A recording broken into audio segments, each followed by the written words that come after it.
Daily साला digital पर हमारे हिंदी के दर्शकों की मांग पर हम all India Muslim Personal Law board का 27वां सेशन हिंदी में पेश कर रहे हैं। 20 और 21 नवंबर को 27वीं general All India Muslim Personal Law Board Kanpur की बैठक में किए गए प्रस्तावों का सारांश हमारे दर्शकों की सूचना के लिए पेश है। सबसे पहला प्रस्ताव, भारत एक बहुधार्मिक देश है। यहाँ के निवासियों ने हमेशा एक दूसरे की भावनाओं का ख्याल रखा है।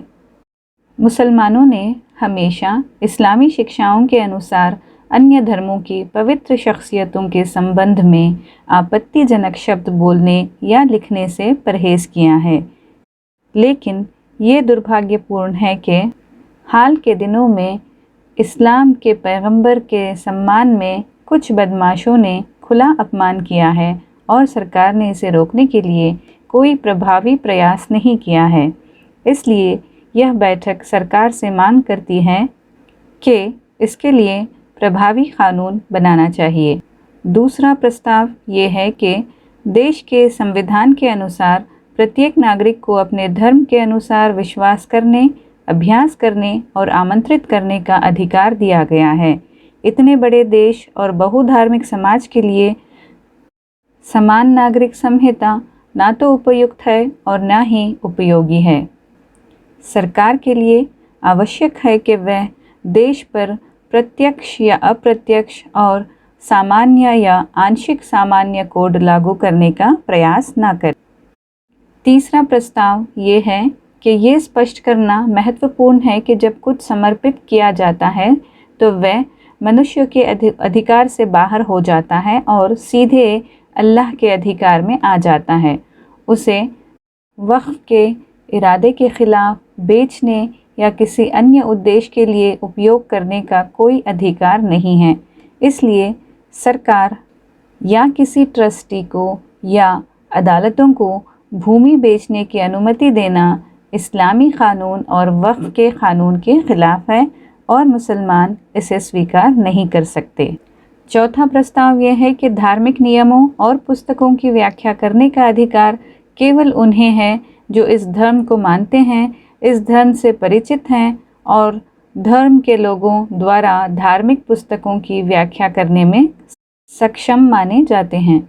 सरकार और न्यायपालिका को ऐसी किसी भी हरकत से बचना चाहिए।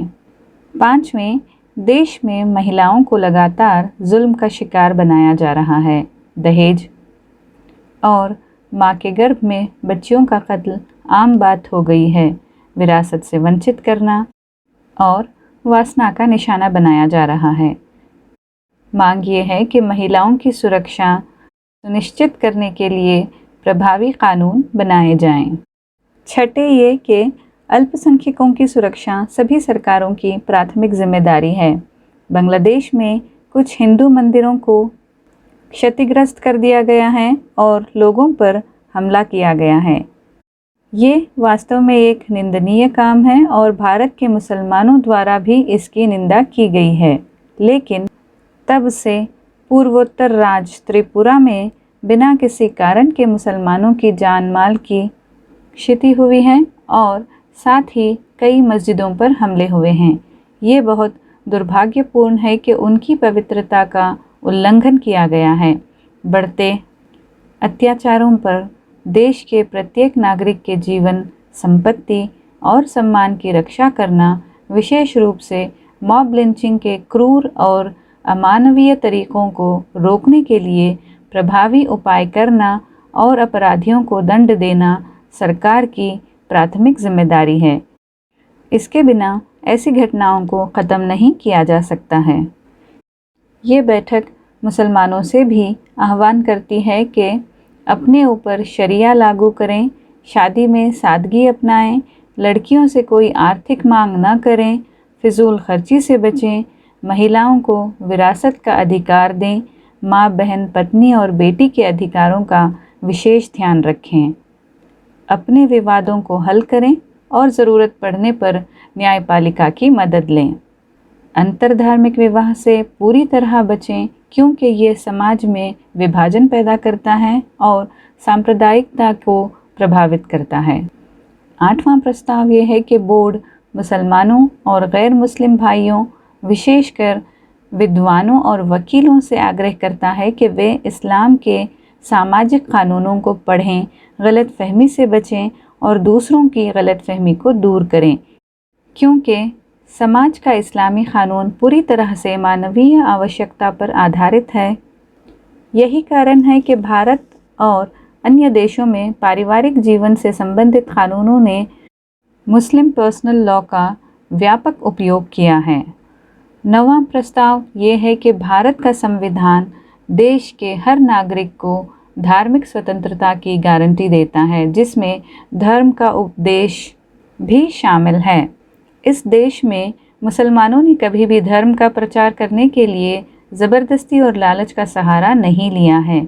इसीलिए 1000 साल तक सत्ता में रहने के बावजूद मुसलमान हमेशा अल्पसंख्यक रहे हैं।